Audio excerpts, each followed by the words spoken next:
Geger protes Amar Zoni dari Nusa Kambangan ketika menghadiri persidangan lanjutan di Pengadilan Negeri Jakarta Pusat secara virtual atau daring hari ini. Sidang terkait dugaan kasus peredaran narkoba di dalam lapas itu belum juga menghadirkan Amar Zoni secara fisik di pengadilan sebagaimana yang ia mohonkan sebelumnya. Padahal tak hanya Amar Zoni, bahkan kuasa hukumnya telah menyampaikan permohonan secara langsung kepada majelis hakim di muka persidangan sebelumnya terkait keinginan Amar Zoni agar dihadirkan secara langsung, bukan secara virtual. Lantas, seperti apa detik-detik persidangan Amar Zoni hari ini hingga melontarkan protes kepada Majelis Hakim Pengadilan Negeri Jakarta Pusat? Seperti apa pula tingginya dukungan secara moral dari orang-orang tercinta Amar Zoni, baik sang kekasih Dr. Camelia maupun ibu angkatnya Titik Haryati. Pemirsa, bersama Intens Investigasi, kami hadirkan kabar terkini, terpercaya, dan teraktual.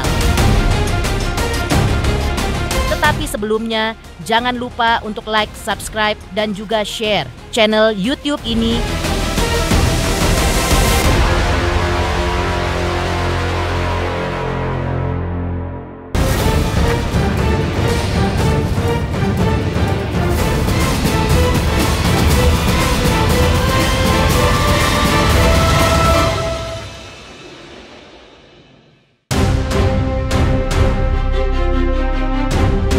Sidang lanjutan atas Amar Zoni di Pengadilan Negeri Jakarta Pusat terkait dugaan peredaran narkotika di dalam lapas kembali digelar hari ini. Dan pada sidang kali ini Amar Zoni masih dihadirkan secara virtual dari Lapas Nusa Kambangan dan belum dihadirkan langsung secara fisik di Pengadilan Negeri Jakarta Pusat sebagaimana tuntutan Amar Zoni sebelumnya. Maka seperti inilah momen ketika Amar Zoni mengikuti sidang di Pengadilan Negeri Jakarta Pusat hari ini.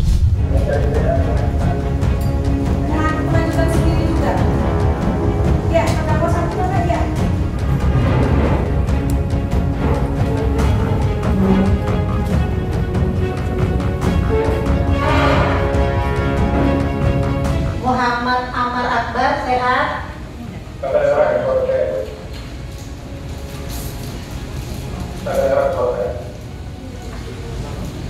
Sehat enggak? Dengar nggak suara kita di sini? Dengar, Bu. Sehat? Sehat, Bu. Ya, alhamdulillah. Siap-siap ya, ntar lagi mau mulai ya. Majelis mau dulu. Gimana, ada yang mau disampaikan para terdakwa ya? Begini yang mulia. Dari semua terdakwa yang ada pernah disidang di sini, mereka semua itu dipindahkan yang mulia. Bahkan ada yang dipindahkan sampai ke Lampung kemudian mengikuti persidangan. Nah, setelah persidangan dan sudah terbukti dia bersalah dan lain-lain, maka dikembalikan lagi gitu ya ke Nusa Kambangan. Nah, namun saat bersyarat. Nah, lalu ketika kejadian viral seperti ini di media, dan dia langsung melanjutkan untuk kami dilempar dibawa ke dalam Nusa Kambangan yang dimana high risk segala macamnya disatukan dengan para teroris dan lain-lain. Nah, ini kan juga tidak sesuai, menurut saya pribadi tidak sesuai. Ini lewat jalan persidangan ini kami bisa berkomunikasi untuk bisa agar kami dipindahkan kembali ke Jakarta, baik ke lapas Pinang ataupun lapas Lembang. Dan kami bisa berkomunikasi untuk membuat eksepsi yang benar secara pribadi dari lima terdakwa ini, gitu loh, kepada pengawas kuasa hukum kami.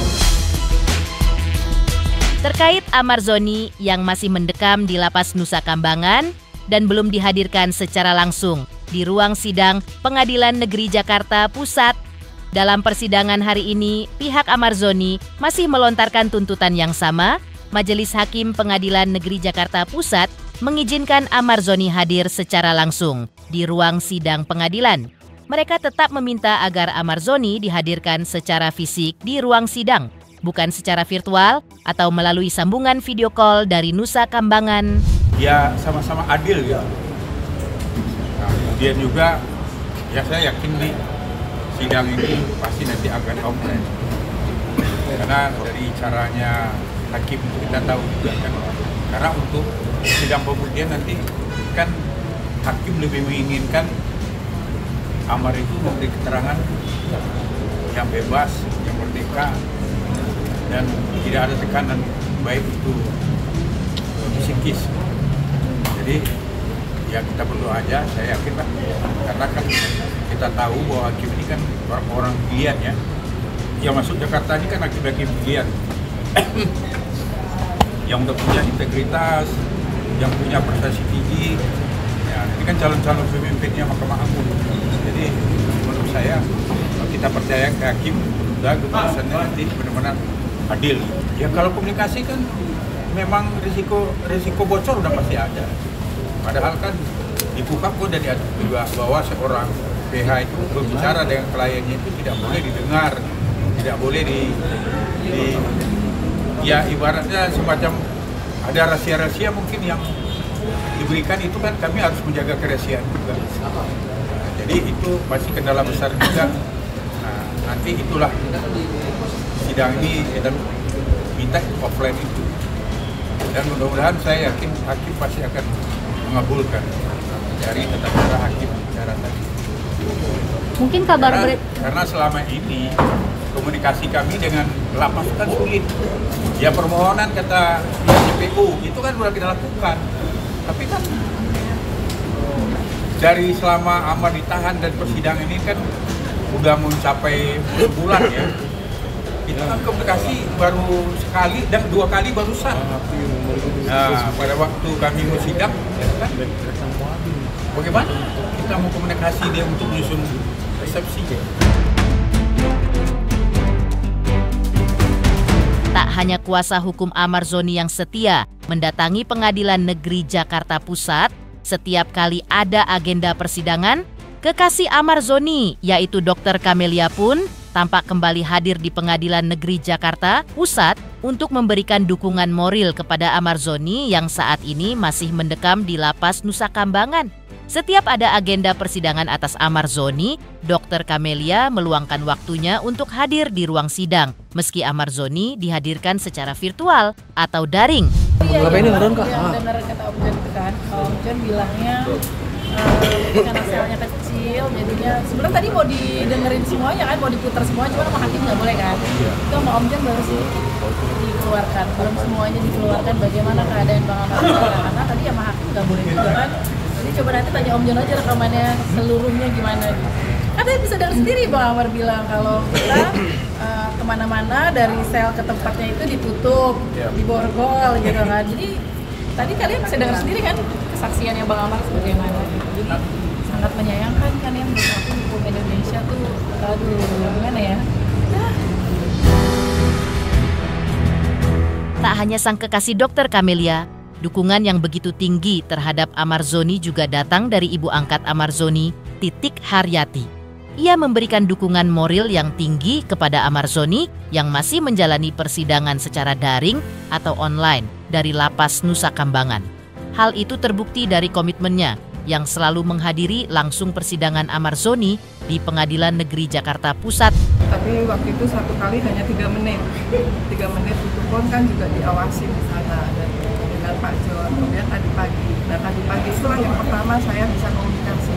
Dan itu juga terbatas kan kalau melalui komunikasi seluler itu kan tidak bisa yang seperti kalau kita hadapan. Maka daripada pada saat sidang pertama itu sudah diinginkan, diharapkan dari pihak kami keluarga itu adalah secara offline, sehingga Amar sendiri untuk memberikan resepsinya, untuk memberikan apa yang tidak luar kemarin sudah dibacakan pada sidang pertama itu sudah bisa disampaikan secara langsung gitu. Jadi ya kalau asas kerahasiaan dengan komunikasi antara pengacara dengan klien itu kan ada asas kerahasiaan yang harus dipegang, itu kan nggak bisa semua harus tahu kan.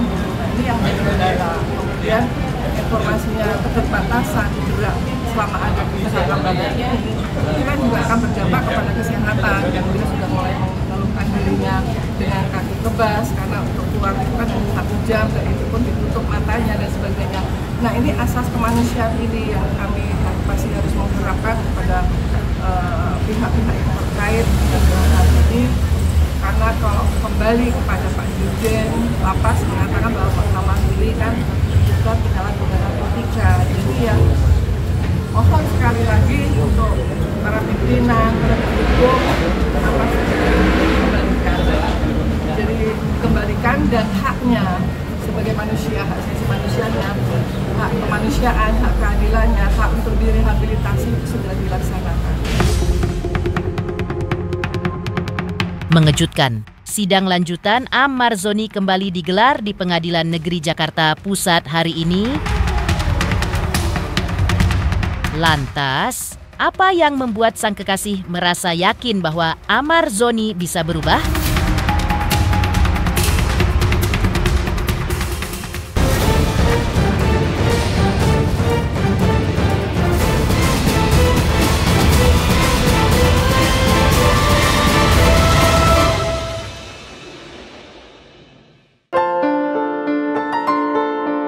Sikap Dr. Camelia selaku kekasih Ahmad yang memilih untuk tidak menjauhi Ahmad Zoni di titik terendahnya atau tengah dalam kondisi terpuruk tidak terlepas dari pengalaman pribadi yang pernah Dr. Camelia rasakan dulu. Ia mengaku pernah merasakan jatuh terpuruk dan ketika itu tak ada siapa-siapa yang menguatkan dirinya. Namun, di titik ia hampir menyerah. Ada seseorang yang menolongnya hingga ia pun bisa bangkit lagi. Pengalaman pribadi itu membuat Dr. Camelia memilih tidak meninggalkan Ahmad Zoni meski ia diboyong semakin jauh dari pandangannya, yaitu ke Nusa Kambangan. Itu kan yang tadi aku bilang berulang-ulang ya, maksudnya orang itu lagi di titik terendah, jangan dijauhin, tapi bagaimana kita membantu dia kalau nggak bisa secara finansial ya tadi secara moral, secara kemanusiaan, supportnya, karena aku pernah di posisinya Bang Ahmad. Bagaimana waktu saat aku terpuruk, satu pun nggak ada yang mau dekat sama aku, nggak ada uang, maksudnya benar-benar jatuh gitu. Ada satu orang yang menolong aku ya. Sekarang aku pun juga harus kayak gitu sama Bang Ahmad gitu. Terpuruk apa sih seorang dokter? Ya enggak lah, pokoknya itu pribadiku ya. Maksudnya aku tuh cuma mencontohkan aja gitu. Namanya orang terpuruk tuh harus terpuruk dia tuh dibantu. Yang aku bilang balik lagi, nggak harus secara finansial kok gitu. Karena itu, Dr. Camelia tidak akan pernah menyesal di kemudian hari bahwa dirinya akan rugi besar, baik secara finansial ataupun secara lahir. Karena ia merasa yakin bahwa tak ada kebaikan yang sia-sia begitu saja. Sehingga seandainya pun antara dirinya dan Ahmad Zoni kelak tidak berjodoh, maka dirinya tetap merasa yakin bahwa kebaikan yang telah ia berikan selama ini akan tetap kembali kepada dirinya di kemudian hari. Ya kan udah sering diceritain juga, itu proses Kak. Itu aku tuh proses sama Bang Ahmad, nggak ucuk-ucuk kenang langsung berkomitmen. Kita tuh butuh proses juga, ngobrol, karena sering ngobrol, sering diskusi gitu. Ya udah gitu aja. Ya walaupun beda permasalahannya gitu, tapi balik lagi ya, kalau kita menanam kebaikan sama orang, pasti kebaikan itu datang lagi ke kita kok. Entah itu nggak dari Bang Ahmad, karena kalau selalu bilang mau jodoh mau enggak sama Bang Ahmad, aku nggak jadi masalah. Aku misalkan udah ngebantu kayak gini, nanti suatu saat pasti ada kebaikan datang buat aku.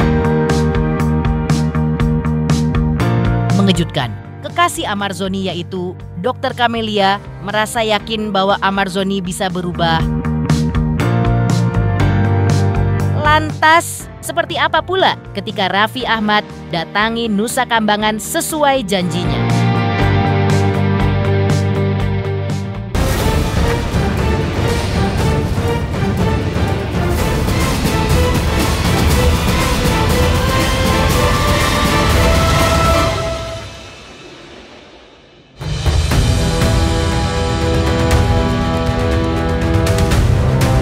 Raffi Ahmad selaku utusan khusus Presiden bidang pembinaan generasi dan pekerja seni akhirnya menepati janjinya berkunjung ke Lapas Nusa Kambangan di Cilacap, Jawa Tengah. Ia didampingi artis Irfan Hakim dan Menteri Imigrasi dan Pemasyarakatan Jenderal Polisi Purnawirawan Agus Andrianto.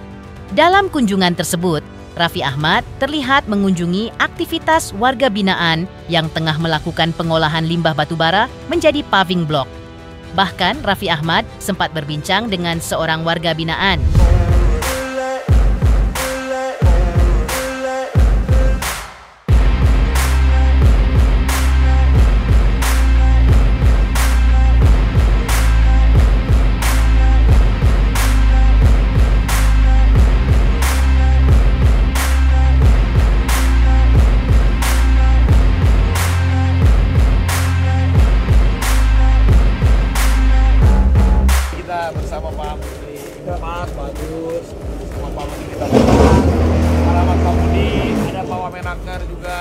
ada Pak Afiansa, bersama juga Pak Wakil Menteri Pan RB, ada Pak Purwadi. Nah, kita bersama-sama sedang mengunjungi Nusa Kambangan, gimana kita lihat perkembangannya, ternyata sudah jauh melesat.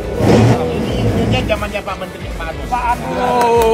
Kerja di sini warga binaan, Di sisa dari limbah batu bara. orang-orang yang memang menjadi warga binaan, mereka yang jadi ini dari limbah batu bara bisa jadi hanya sabun semen dan pasir air bisa jadi panggung, kemudian berbagai, kalau di Tangerang itu sampai untuk unit, sampai dengan tripod untuk pemecah ombak juga bisa dibuat.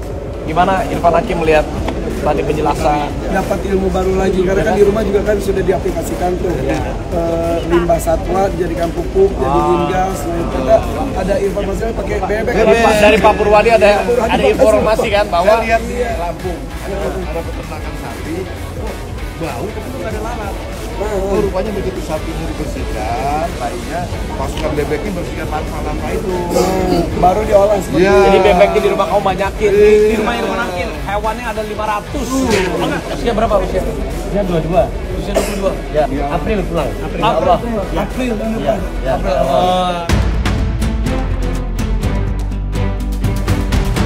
Selain itu, Ustadz Dery Sulaiman yang sempat diminta bantuan oleh Amarzoni untuk membacakan pesannya dari dalam penjara tampak terus memberikan dukungan kepada Amarzoni yang saat ini mendekam di lapas dengan keamanan super ketat Nusa Kambangan. Di balik kisah menyeramkannya lapas Nusa Kambangan, Ustadz Dery Sulaiman berharap kondisi tersebut akan membawa perubahan bagi watak dan perilaku para warga binaan di sana, termasuk Amarzoni. Jadi Nusa Kambangan itu memang satu pulau yang sudah disiapkan oleh pemerintah untuk pembinaan narapidana ya. Dan itu ternyata di zaman Belanda ternyata. Jadi di sana tidak ada warga, tidak ada pemukiman, yang ada semua penjara, semua narapidana di sana. Nah, makanya SOP orang berangkat ke Nusa Kambangan itu ditutup matanya biar dia nggak tahu jalan ke sana. Ya, karena kan memang maksimum security kan, memang di Nusa Kambangan itu nggak mudah. Pemerintah kan katanya kemarin yang beredar video kan disebarkan binatang buas. Memang waktu itu karena ada ular besar 5 meter saya lihat jumpa ular piton. Jadi kalau orang nekat mau lari, kayaknya nekat mati deh, nggak semudah itu. Tapi yang jelas narapidana di sana tuh diberdayakan sama pemerintah untuk berkebun, beternak kambing. Kemarin saya datang ke ternak kambing, ada tanam stroberi, ada yang tanam anggur. Pokoknya Masya Allah, ada produktif lah di sana. Dan ketika aku kemarin itu dimintakan sama Kalapas untuk tausiah di depan narapidana, itu ratusan orang, ada 47 orang tersangka mati, sisanya tersangka seumur hidup. Ya, jadi nggak ada orang yang kasus-kasus ringan, kecil tuh dikirim ke Nusa Kambangan tuh nggak ada. Udah baik-baik semua orang di sana tuh udah. Aku rasa ya kalau Pak Presiden berkunjung ke sana mungkin kasihan dan mungkin dibebasin semua mungkin. Udah baik-baik, udah ada yang hafal Quran, ada yang ya. Saya rasa dengan dikirimnya seseorang ke Nusa Kambangan dia nggak berubah, parah banget begitu. Pemirsa Intens Investigasi, jangan lupa saksikan terus Intens Investigasi. Dan pastikan jangan lupa untuk like, subscribe, dan juga komen. Terima kasih juga atas kesetiaan pemirsa, atas pencapaian jumlah subscriber yang kini menuju 4 juta subscriber channel Intens Investigasi.